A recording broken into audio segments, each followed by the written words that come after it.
My name is Elsie, your sexy, stylish, savvy, reinvented, after 40 phenomenal single mom. If you're a returning subscriber, welcome, thank you. And if this is your first time, this channel, your face is a couple of times a week with the intention of walking with you down your reinvention path, whether it's in a specific area of your life or your life as a whole. The first thing I need you to know is it's 100% achievable. So if you can relate to this, then be a part of our community. And please subscribe. Press the subscribe button. Please like this video. Turn on your post notifications so that anytime any new video drops, you are notified. Yes, T for thank you. So today we will be discussing how do you identify that you have toxic traits. That's a big one because it's really easy for all of us to point out toxic traits in other people. If they tell you, oh, do you know someone who's toxic? Do you have a friend who's toxic? The answer probably is going to be yes. People who, when we come around them or have conversations with them, we get an uncomfortable vibe, and unconsciously we're telling ourselves, you know what, I want to minimize being around this person. Yeah, so we've all got that person. Now, the thing is, I'm sorry to be the one to break this to you, but we all have toxic tendencies. Let me explain this.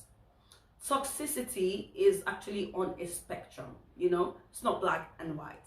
So a lot of us might have subtle toxic traits. And then another issue with the definition of toxicity is one person's definition is completely different from another person's definition. So there might be this one thing that you're doing and you're thinking, oh, it's not a big deal. Oh, I'm just having a laugh. But another person might have put that into the category of a toxic behavior, and you're none the wiser. You don't know this. So yeah, we all have toxic behaviors. So how do we identify them? Because there's an adage that says, but when you wake up is your morning. Also, another reason for this is there are two types of toxicity or toxic people. They're the accidental toxic people, and then they're the deliberate toxic people. So obviously, it's always easier to spot a deliberate toxic person. We have this minor or little accidental toxic behaviors, all of us, with no exemption. Identifying it is a sure way to be able to be on top of it, handle it, or change, these behaviors, because everything can be worked on, but you first have to identify it. So yes, first things first, let's identify our toxic behaviors. I'm going to give us 5 pointers with maybe a bonus on things that you might do consciously or unconsciously that might point you out to have some, I don't want to say to be a toxic person, but to have some toxic traits. Number one is something that it kind of like happens with age. So in this age bracket that we are, say, in your 30s, 40s, 50s, 60s, we tend to start to develop a I know it all attitude, being there, done that. And some people is especially stronger in a specific area. What do I mean by that? So you might tend to exude I know it attitude in an area of maybe your expertise. At our ages, there's some 40-year-old women who've never been married, right? And you might just be talking to a married woman and you're making a point, valid point, and she would say something like, this marriage where I don't date for 10 years. And basically what you don't know that you have just done is you have undermined the other person, exuded an I too know tendency or a know-it-all attitude. I'm going to give you a personal example. This happened in my early 20s, right? So growing up, last born, and my older one, especially my elder sister, she had kids. She came to the town where we lived to do business with my mom. So at an early age, I think from about 14, 15, I was a carer for my nieces and nephews, and there were 3 of them at that point. Like little kids, 1, 2, that sort of age, and I was their carer because we didn't have a maid, we didn't have a helper. I was the last born. The onus was on me to take care of my nieces and nephews, and this happened for years. So I had a lot of experience with taking care of children. I saw my mom do what Nigerians call omugo and all that kind of stuff. And then in my 20s, I was having a conversation with a friend of mine who I felt could have done better in handling certain issues pertaining to her daughter, right? And I was giving her some advice. Believe it or not, she actually said, come back and let's have a discussion when you've had children. I felt slapped in the face because First of all, what I was discussing was, to a large extent, common sense. Like, you did not have to enter a labor room to be able to make that point. But yes, she was also in her 20s. Maybe she's about a couple of years, 2-3 years older than I am. But yes, she said that to me. So can you imagine if maybe I had challenges conceiving or stuff and such words were dropped? I mean, that is toxic AF, like toxic as bip, you know. So yeah, we do that. We tend to not know when we're doing it as parents. We talk to our friends or our family who haven't had children in a demeaning nature, you will not understand. You don't have to add that statement. That is one toxic trait that might be accidental, sometimes it's deliberate, but I would like to presume that if we don't know that we have these toxic traits, it's because they probably happen accidentally in our lives. Now let's go on to number 2. So number 2 is being stuck in your past. Now this could be either a positive or a negative event or experience. Majority of the time, they're negative experiences, and we let it hold us down. Case in point, maybe you used to be married and you're now divorced, and it was a really nasty experience being married, and because of that you decide that, oh, no relationship is worth it, I'm not gonna bother, you know, men are scums, women are witches. Yeah, that's you being stuck in your past. So it's crazy how we can actually let our past predict our present and literally dictate our future. That's toxic behavior, because then good people come into your life, and instead of opening up to them and allowing them in, you are so blinded by that past experience that you're displaying toxic behavior, because in your mind you've created a mindset about that. I use relationships as just one example.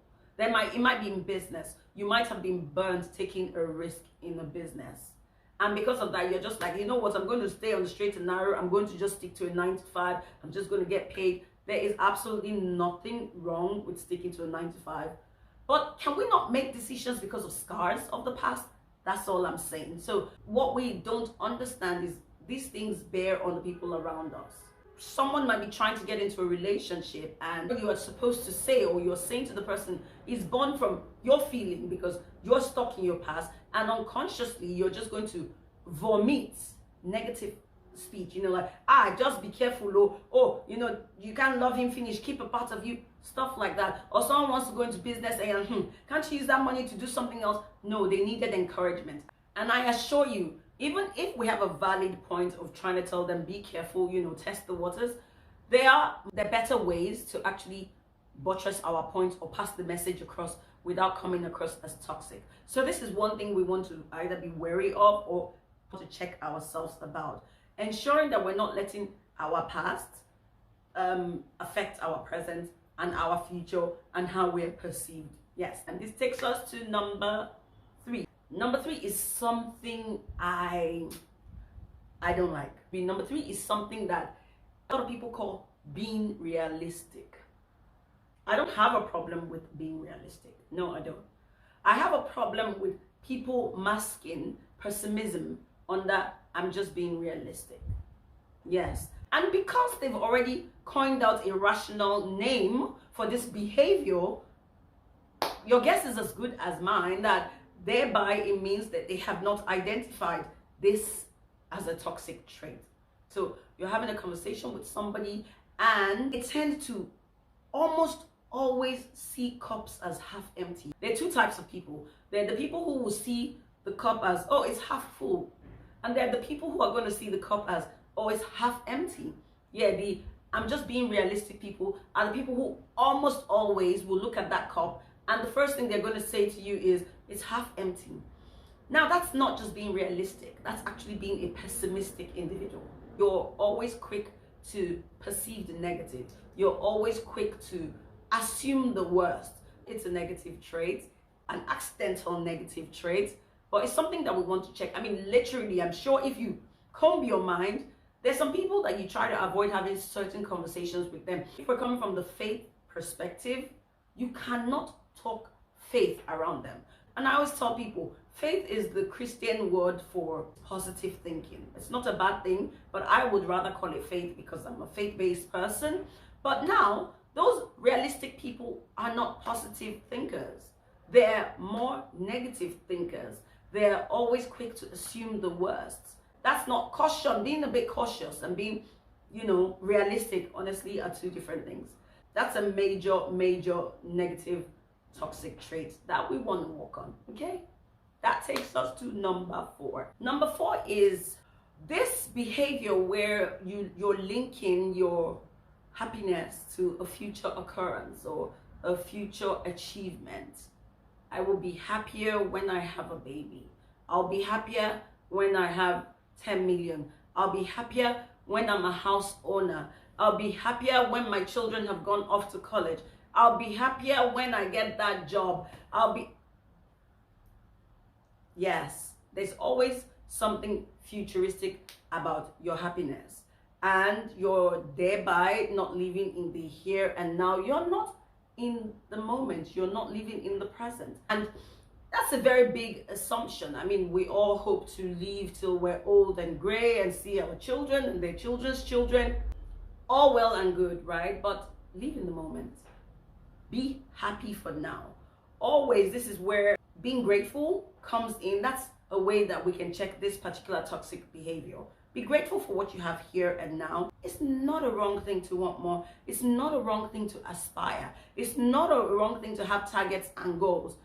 These are all things that we must do. But our happiness, our fulfillment in the here and now must not be tied to these future occurrences.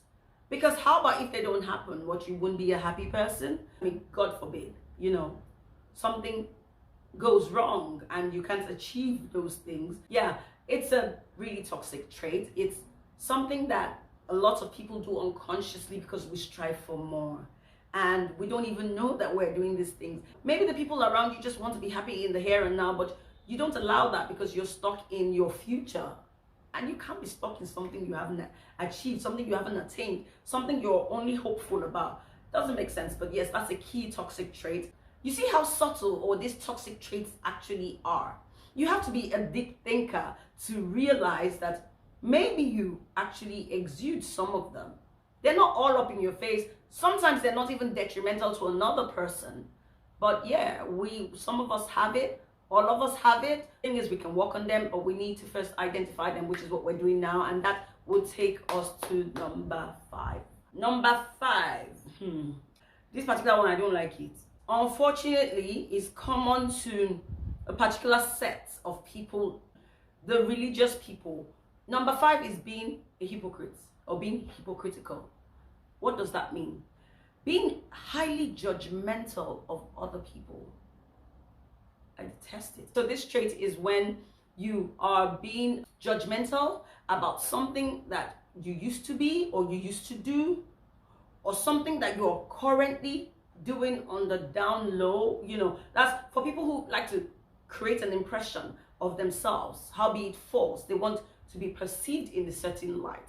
They want to be seen, in a different light, and thereby they would knock something doing because theirs is in secret or theirs is in their past, and then they're very quick to judge another person. Now, the thing is, my concern particularly about hypocrisy for people who are parents or people who are role models is, I find that when we want to advise, admonish, be mentors to younger people, maybe not necessarily younger, but people who maybe are walking the path that we've been on, or our children, we need to be very careful the way we come across when we're talking about certain things.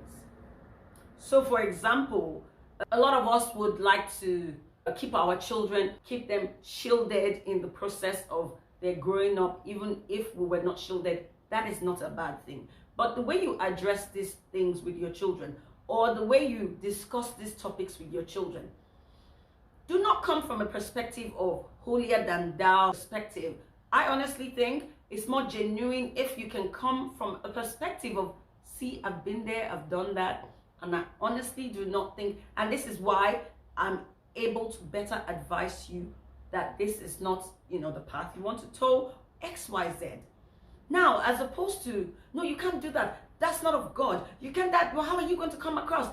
That's a method of mentoring, correcting, admonishing, advising is wrong. And there's nothing anyone wants to tell me about it. It's just wrong. It's not real.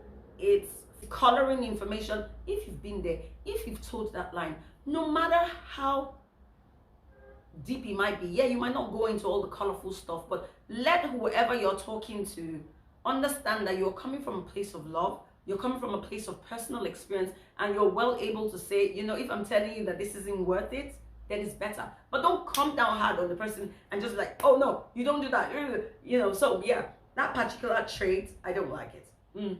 I had a friend once that she was a girl of the world, like, yes, been there, done that. I mean, in my opinion, forgive me, I might be wrong, was still being there and doing that on the down low. She was on a trip to see someone who she was engaged to or something like that abroad. And the person's friend who was married came with a girlfriend as a side chick. And that's wrong, no doubt. But then this, my friend who had been a serial side chick, comes down hard on this man and his chick. And I mean, she's cursing, she's telling the girl, just look at your life, you want to end your life, just being a hoe, yo. She did all of that. And I heard that the man said to himself that he was going to investigate this girl, and he was hoping to God that she was a saint, because apparently it was a full blowout, yes? And he did his digging, and the dirt that came out literally broke off that relationship. And I couldn't wrap my head around the fact that, in my head, is she crazy? Are you mad? Have you forgotten your power? What is wrong? What's giving you power? What's giving you mind? Anyways, so her holier than thou, hypocritical attitude ended that relationship. You might have been there, done that, and no longer approve of that behavior. Yes, I concur. But don't judge the person who is walking that path in a negative way. You can advise them. You can tell them the downsides of what they're doing. But you don't come down like someone whose shit don't stink. Yeah, that's number 5. Being hypocritical is something that I find a lot of religious people in a certain part of the world do. I'm trying to be nice about this right now, and I don't like it. You do not judge. I mean, and even if we go with the scriptures, judge not so that thou will not be judged. That's not a scripture these people know. They don't know that particular one. They know everything. They want to tell you, you can't wear this, you can't do that, you can't. But they do not remember judge not so that you will not be judged.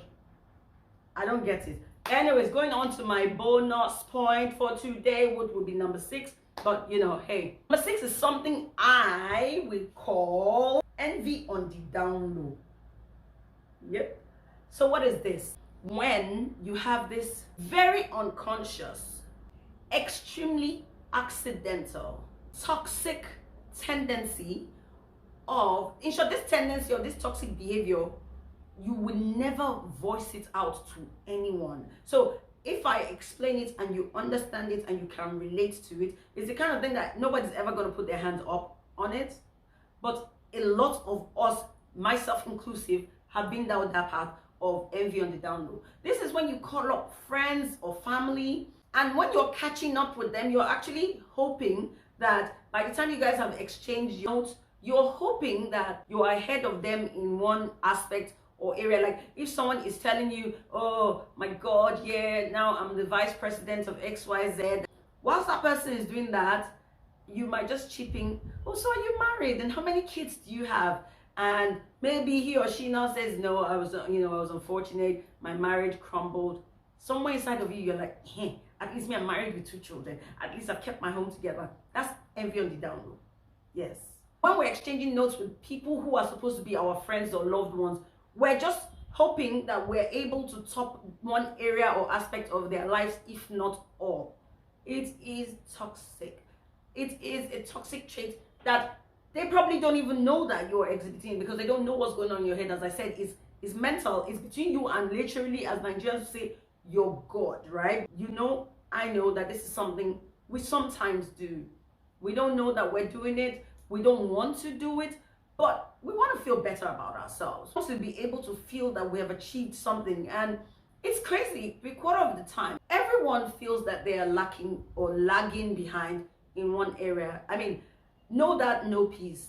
That one person that you're thinking, hey, oh my God, he or she's so lucky. I can't believe she's achieved that. Or I can't believe they're looking maybe at you or at somebody else and saying, gosh, I wish, I wish I got my life, together early. I wish I started to have children early. I wish I bought that house when I was 20, when I had the money. There's just always something we're wishing for. Yeah, it's really a negative, toxic trait to be talking to someone. I mean, we're all a work in progress. I can't say I don't do it or have never done it. As I said, is involuntary. It's our mind, it's the devil in us, so putting those voices in our heads. It's a negative trait. We need to be on top of it. Now that we've pointed out all these negative traits, 5 or 6 of them, there are many more subtle traits that are there. These are just to mention a few. It's not a bad thing that we have negative traits or we have toxic traits. We are human, as we said. It's on the spectrum. The really, really toxic people are people who are deliberately toxic. They know this is a problem. They use it to wedge a power over another. Those are deliberately toxic people. But for we accidental toxics, the first step is knowing and accepting. As my people will say, it's not knowing that naded wahala day. Not knowing that you have that tendency means that you continue to do it because you don't know. But once you know, you might not be able to stop it immediately, but you have identified there's a problem, which means the problem is half solved. And then you have to be deliberate. Every time it rears its head, you have to be deliberate to snuff it out. You have to do the work. Like everything else, we need to put in the work to be better people. And this is obviously, it's about reinventing yourself. You don't necessarily have to have a major problem. You don't have to be, phoenix rising out of the fire of the ashes of a divorce. No, you might just be this regular, everyday person who's had a good life. Your work life is going on okay. Your marriage life is going on okay. But then you decide that, you know what? I want to be a better person. I want to work on these things. I have identified, or now I know with watching this, that I have a few toxic traits and I would like to work on it. That is the first step to freedom. So yes, let's do this. Be deliberate about working on our very little innocuous accidental toxic traits. Until next time, please like this video. You have no idea, liking this video is the lifeline of this channel. So like this video. If you have not already subscribed, why? Please subscribe. Yeah, let's grow this community. And then, if there are any other traits that that I didn't mention, drop it in the comment section. We're a community where people trying to lean on one another to help. I mean, I love all the shout outs I get. Maybe not on YouTube. People call and they're like, oh, this, you mentioned this, that helped me. This is what I need to work on. Why don't we drop it in the comment section, guys? Let's all have a conversation about it. Let's be transparent. I've come out to be transparent about my life. I mean, I'm going to say things on this platform that people don't know about me, or people don't know that I've done or been there. But yeah, that's what it is. I'm saying it to encourage another person. Your comment down there might be the message another person needs. So please drop comments. Do like this video. Do share this video. Turn on your post notifications. Until next time, subscribe. Mwah. Love from me, your reinventing buddy, Elsie. Till next time.